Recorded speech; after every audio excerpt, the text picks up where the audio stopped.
Oh, hey there, guys, and we are back with another computer build. Still no sin. He actually is not here at all this time, so I had to query my brother as to what we might build this time, and he recommended one built out of twigs and leaves. So we're making a green computer. We're making it not literally green unless possible, but lowest wattage possible, and using as little green as possible, as in, money. So let's start with our CPU. We definitely want a low TDP and preferably low price as well. So low price, low energy. AMD definitely seems to have some good ones down in this range. Literally a one core Celeron. Thank you, but no thanks. Decent speed right here. What's the combo deal?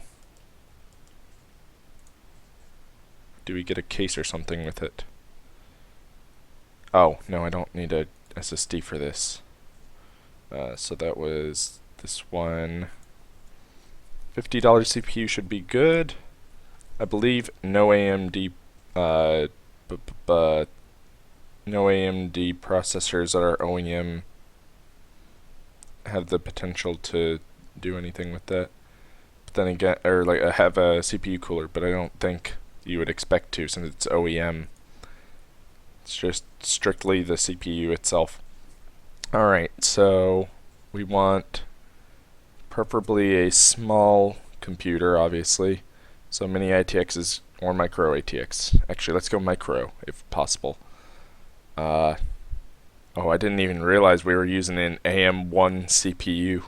That is trash, but oh well. We're going energy efficient. What kind of PCI Express lanes does this support? Okay, good. It has at least a 16x, it looks like.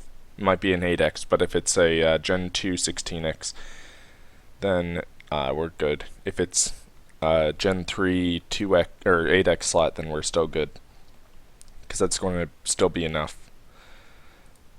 Memory, we're probably only going to need like 2 gigs in this computer, if I had to guess, since we're doing an AM1 2 gigahertz processor. Let's go 2 1 gig sticks. Actually, let's go ahead and pull up the 2 gig stick by 1 just to see how the prices compare. So it looks like we're going with 1 2 gig stick. I guess it adds a little bit of expandability if you ever want to move up to 4. However sad that might be.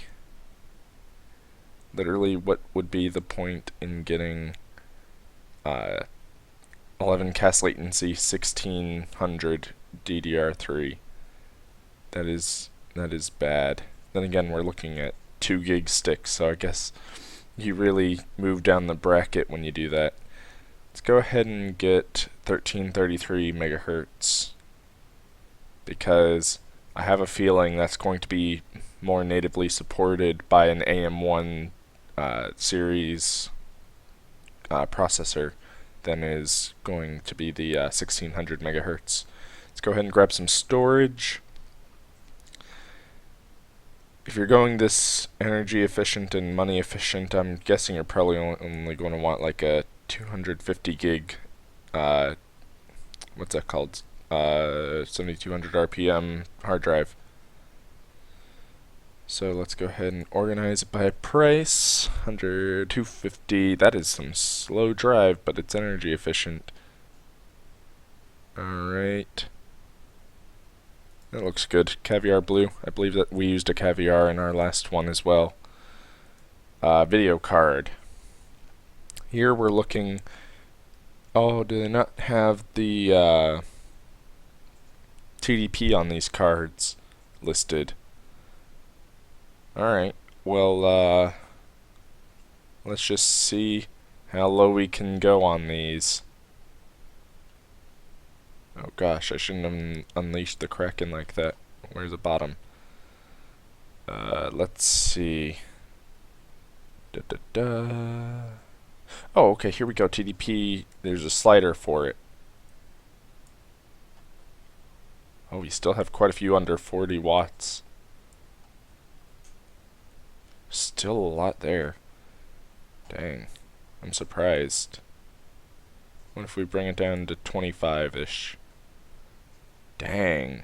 What the heck? These must be some really old cards. Oh, and it's a green box. No fan. It's a fanless CPU. Or GPU, rather. So, let's go with that. We're doing pretty good so far. And it's mini ITX compatible, obviously, since it's so freaking small. We definitely want micro ATX if possible. All of these.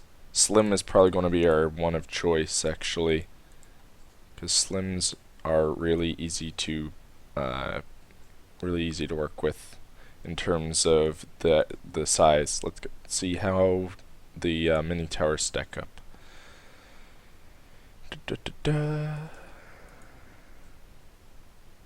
That might be good. It's less expensive, at least I think. Let me check just to make sure. Micro ATX. Oh, hold on. Let me quickly check. Did we get... We got a micro ATX board. So... I think I was looking at... Yeah, this is a micro ATX. Good. Micro Slim. How much was that? Was it like... Yeah, almost 40. So yeah, let's go with the mini tower instead. Go with the power supply. Right now our wattage is like 126, so basically we just need to find like a 200 watt power supply. Those don't even exist because they don't expect someone to be building such a power efficient machine. Okay, here we go. 250 watt.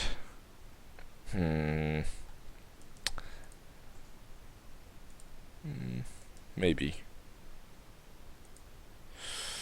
It's a tough call because one is 80 plus, but that makes it like $23 more. I think we'll go with the regular. Let's see if it has any stats on its power efficiency though. Greater than 65%.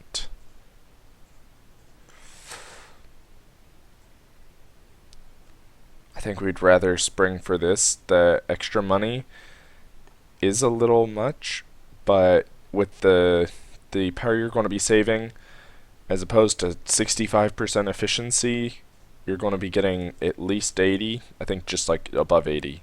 Yeah, 82%. I think you're going to be good for a little while. If you use this for a fair bit, you're basically going to be drawing 15% less power from the wall. And with such a low TDP, you definitely want to make sure you're not pumping bad power in, getting a lot of heat buildup, especially in a micro ATX case like that. No optical drive, operating system 8.1 obviously, because you don't want to get behind in the times. This is the one I want. Okay, headphones. We're just going to pretty much find the cheapest things on the earth. Super Arl, is that on ear? That it is on ear. Okay. Obviously, if you don't like these peripherals and you actually decide to do this at some point, you can change it up. But right now, I'm just going with the cheapest things because we're saving green. Ha ha ha. What kind of keyboard is this? It's got a little bit of a green tint in the picture. I find that kind of funny. Let's go ahead and add that. And lastly, a mouse. And sort that. Oh, it's literally one of the travel mouses. Travel mice. Alright, and the custom part, let's go ahead and go back to Newegg, 18-inch SATA 3 cable.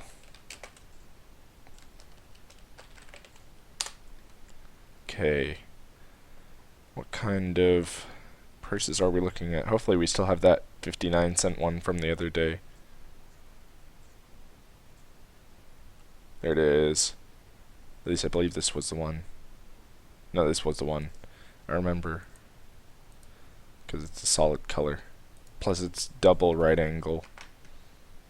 Okay. Part URL. 18-inch SATA 3 cable.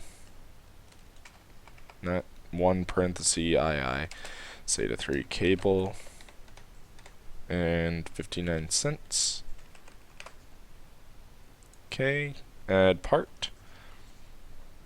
So for this little system that only uses, literally, yes it does. I can almost 100% guarantee it does. Almost. Let's go to this so we can have the little sidebar show us what our, estimated wattage, 126 watts. I think you're going to be good for your power bill if you use this system here. You're pretty much going to be the tree hugger in your neighborhood using a computer that uses literally like a fifth of what mine uses right now. But then again, you're getting what you use. You're going to get a 2 gigahertz processor. You're going to get 2 gigs of memory that runs pretty slow since it's 2 gigs. You get 250 gigs of storage. You get the world's worst graphics card. Not literally the world's worst. You could go back like ages and find an actual graphics card, like one of the first, and use that. But you're getting 80 plus power efficiency in the smallest wattage they offer. And you're getting bare bones peripherals, but that should not necessarily be an issue. So let's go ahead and save this, and we'll call it really early. Tree hugger build. 126 watt. Let's go ahead and save it like that. And I'll go ahead and put this in the description, but this is going to be a really quick one because it's just so easy to put together. It's just pick the lowest cost parts that still do what you want them to do, or work decently enough so that you're not going to like die waiting for it to do its thing. So let me go ahead and add that in the description. Okay. And I guess we'll call it here. So until next time, guys, aka tomorrow, oh, bye there.